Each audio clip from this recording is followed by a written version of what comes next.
Well, good afternoon from Cottage Farmstead. If we haven't met before, I'm Rebecca. And last week I was sharing about our food preservation plans for the summer of 2024, as well as how we plan what we need to preserve from our garden year after year. This week I thought I'd take you along and show you a little bit more practically how that fits into an everyday life schedule. We only have 24 hours in a day here on the homestead, so we have to make our food preservation tasks fit into an everyday life schedule. Farmer Nathan works at the Market Garden Farm 6 days a week during the summer. I work part-time for the farm business. In addition, we also go to church and hang out with friends, and we cook from scratch, and we clean and do laundry and all the other parts of daily life that occur. So having a plan, like I talked about last week, enables us to know what we need to be preserving and where we need to be putting our greatest efforts of food preservation so that we don't waste any of our time. So this week's primary food preservation task is minced garlic. So for the last couple of weeks, we've had green beans and cucumbers coming in from the garden. So I have made bread and butter pickles and dill pickles and pickle relish. I also took some of the onions that we had harvested last month and turned them into pickled onions. And I've been also freezing green beans in batches as they come in. But we've had a very hot, dry stretch for the last couple weeks, so a lot of those crops have slowed down. So the onions are already taken care of. The green beans are not setting blossoms with this heat that we're having right now. And I have enough of the pickled items that I need in our pantry.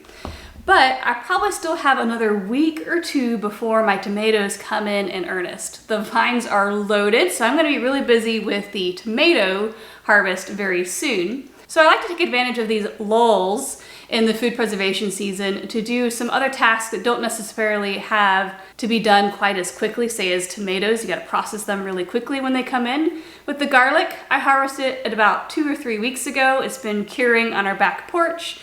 So whenever I have some of these gaps in food preservation tasks like canning or freezing, I like to tackle some of the crops that are able to wait, like the garlic.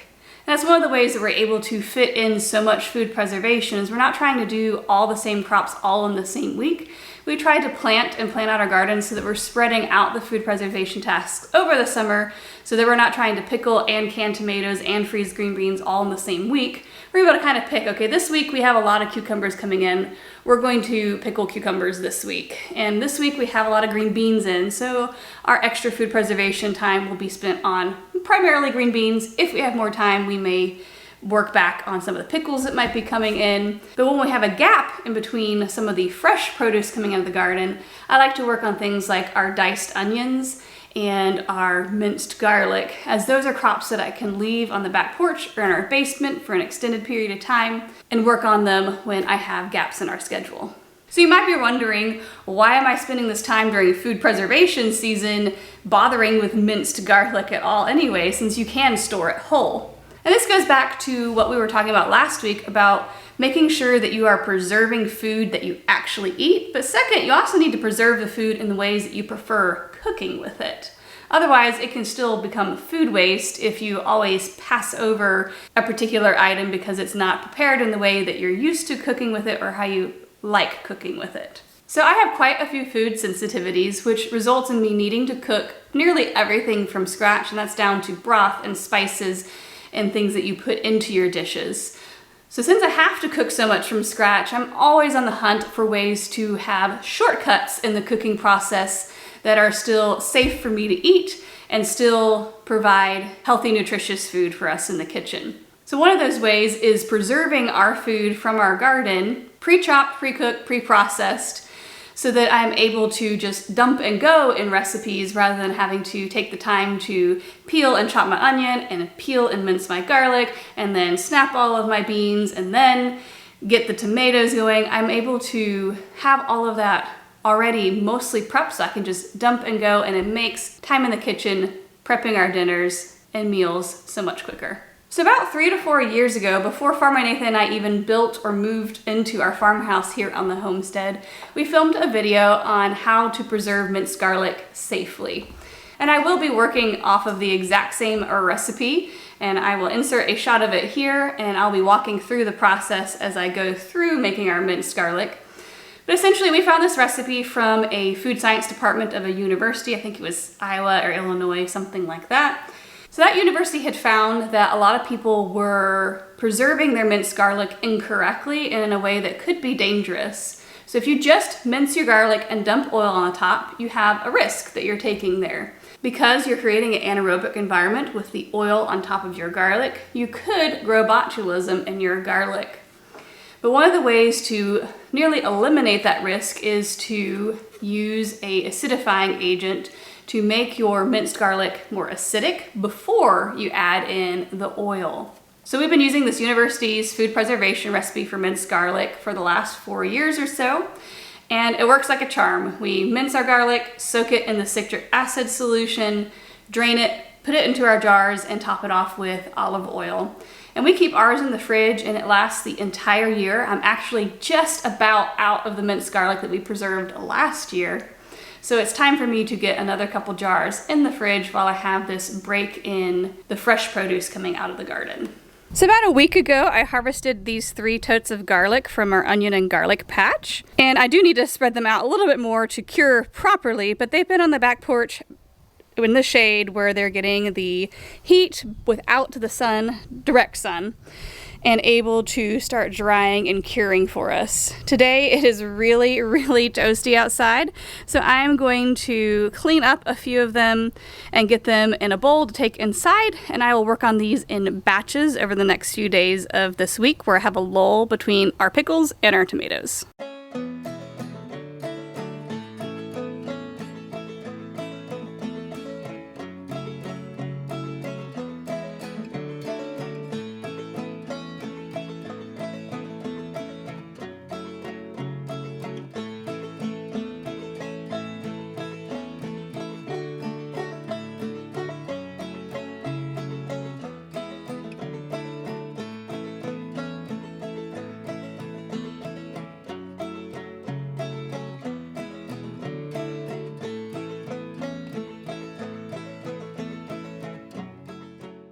So I got my bowl full of cleaned up garlic heads to take inside. This is probably about how much I'll be able to work through this particular afternoon.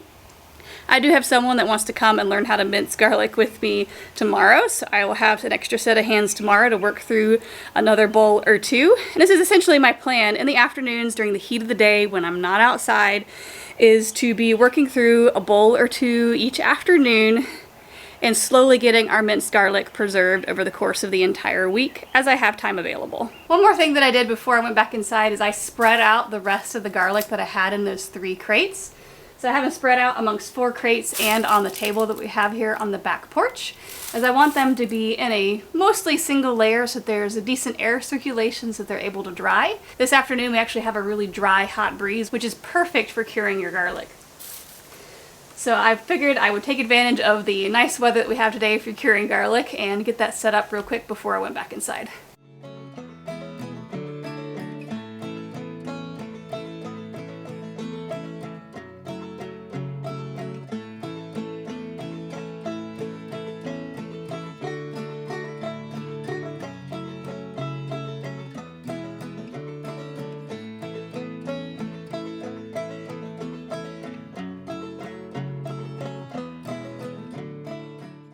Alright, so I've peeled about 1/3 of the garlic that I had in the bowl, and I figured I'd show you the next step of the process so that I can empty this bowl out and keep filling it back up. First up, I need to dissolve my citric acid in 2 cups of warm water. So I have 2 cups of warm water right there, and it's a tablespoon of citric acid to 2 cups of water, and then it's 2/3 of a cup of minced garlic. So get this dissolving. And while I have this dissolving, I'm going to be using my food processor here to mince my garlic. I'll be measuring it out into 2/3 cup increments and continuing to make more of the citric acid solution in the same ratio and filling up a larger bowl with the citric acid solution and my minced garlic. And that will need to soak overnight.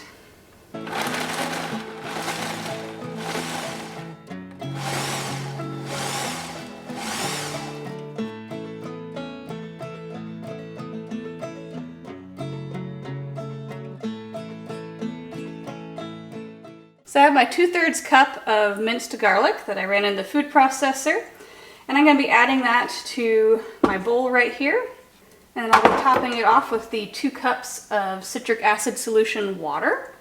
And I'm gonna keep repeating this step with measuring out 2/3 cup of minced garlic and making my citric acid solution, as I wanna make sure that I have the right percentage solution of the acidifying agent. So I'm gonna go through the entire amount of garlic that I prepped earlier and finish getting it peeled so that I have enough to do another batch to add to my bowl here. And then after that, I'm going to be allowing it to sit on the counter at room temperature overnight to acidify, and tomorrow I'll show you the next step.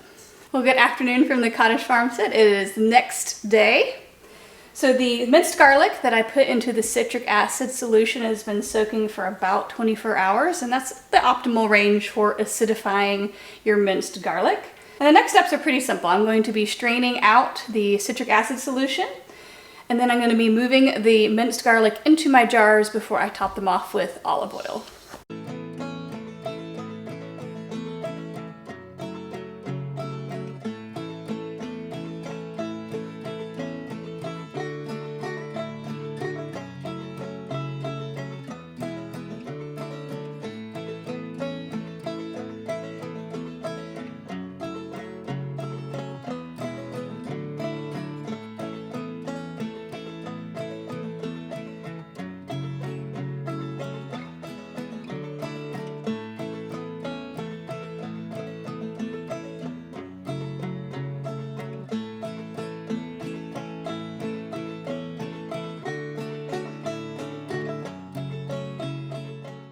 And that's it. That's all it takes to acidify the garlic and get it safe for topping off with olive oil.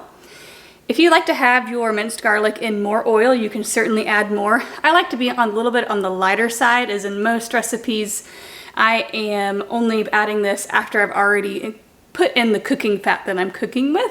I did discover yesterday that my garlic was not quite dry enough for optimal peeling, so I am going to let the rest of it continue curing on our back porch for another couple of weeks, and then try again when I have another lull in harvest season. And if I don't get to mincing all of the garlic right away this summer, I can trim it all up and put it in our basement, and it will keep for many months until I do have time to mince more garlic. But this will last us for several months of cooking in the refrigerator.